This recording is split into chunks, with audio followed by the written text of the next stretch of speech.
Good evening, and welcome to another episode of Mothman-podcast. Tonight, we're going to discuss a individual's sighting of a paranormal episode, and we're going to call this a warning from the grave. Good evening, Amanda. How you doing? Amanda, you want to take this episode and run with it for us? Yeah. Before I get started with that, I just want to tell you guys that this story is anonymous, and I know a lot of people don't always want to be identified with a paranormal experience. So if you have a paranormal experience that you want to share, you can stay anonymous, send it to mothman-podcast@gmail.com. Or if you are interested in being interviewed by us, we would love to interview you and hear your story.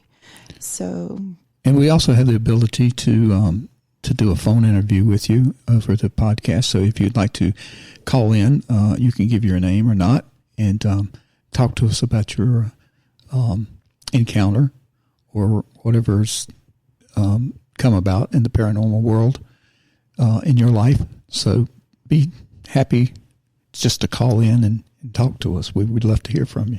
We definitely want to hear from our listeners. So this story comes to us from a listener, and this person does not want to be identified on the podcast. They work for a large company as a sales rep, and they kind of are scared they'll lose their credibility if their identity was to be known. Daryl met with this individual at a restaurant, and they told him their story, and we said that we would share it but keep them completely anonymous. So hang on to your hats. Here we go with a paranormal story. The salesperson stated that they had been to a trade show in Maggie Valley, North Carolina, and they left the show really late one evening, traveling toward Cherokee, North Carolina, on a small back road called Highway 19. And this road was extremely curvy. So for the rest of the story, I'm just going to read the story in the first person as they told it to us. And you can make your own conclusions about what you think and what you think this person saw. This person says, I'd been traveling for about 30 minutes, and it came a thunderstorm with heavy rain and wind.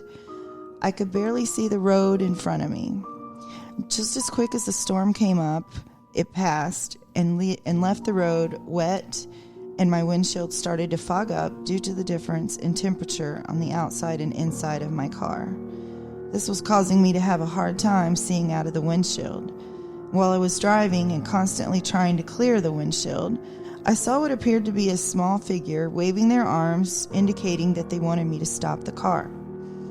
As I approached closer, I slowed, and I saw a small young girl in the highway in front of me, motioning for me to stop. When I stopped, the young girl had a pretty red and white dotted dress, and she walked to my window and told me I needed to turn my car around. There had been a rock slide in a blind curve blocking the highway just ahead of me. I thanked the little girl, and I asked if I could give her a ride home. She looked toward a house and pointed toward it, that it was just off the highway. I thanked the little girl again, and I turned around, drove back to Maggie Valley, and I spent the night at a local hotel. I told the clerk what had happened, and he stated that the local sheriff's department had notified about the danger on the highway. The next morning, as I was getting ready to leave, I realized that this little girl probably saved my life.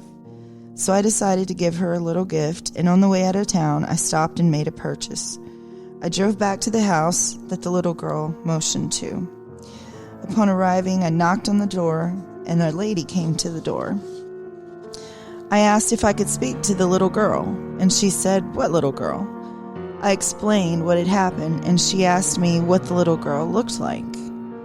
I told her and described the red and white dotted dress, and then I noticed that the lady started to tear up. She said, "Oh, that's my Ellen. She comes around every once in a while when there's a problem on the highway." This puzzled me. I said, I don't understand. The lady said, her voice trembling, that was my daughter. She was run over on the highway and she died 6 years ago. I couldn't speak. I felt like I was in the Twilight Zone. The lady's eyes teared up, and I turned and I walked down the steps, returning to my car in a very numb state.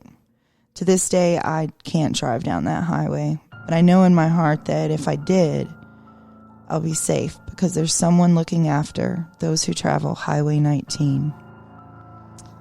So we want to thank this salesperson for sharing their story with us. I'm sure there's going to be people who roll their eyes at the story. I'm sure there's going to be people who believe the story. These are things that we cannot explain, and these are things that when they happen to us, it's a paranormal experience. If you have a story which you would like to share with us, we can meet with you. You can call in, you can email us, and we would absolutely love to have you guys on the show. Please contact us at mothman-podcast@gmail.com. And Amanda, this is what this whole program's all about. Bringing stories, whether they're, you believe it or you don't believe it. It's about bringing the paranormal stories to life. And like you always say, all we can do is present the evidence. And that's correct. And here again, this is a great story. And it keeps us all thinking, what's really going on out there? And that's our job, to investigate and try to bring the facts to you. So again, thank you for listening to Mothman Podcast. And we hope that you will listen to our next podcast, which is going to be coming up shortly. And it's going to be what the audience has asked for, and they wanted us to do a podcast on UFOs. So, Amanda, I believe you've done some research, and I've done some research, and I think we're going to have one of our other investigators into the studio with his findings during this episode. So we hope you enjoy the next episode. But again, thank you for listening to us, and until next time, from Daryl and Amanda, good evening.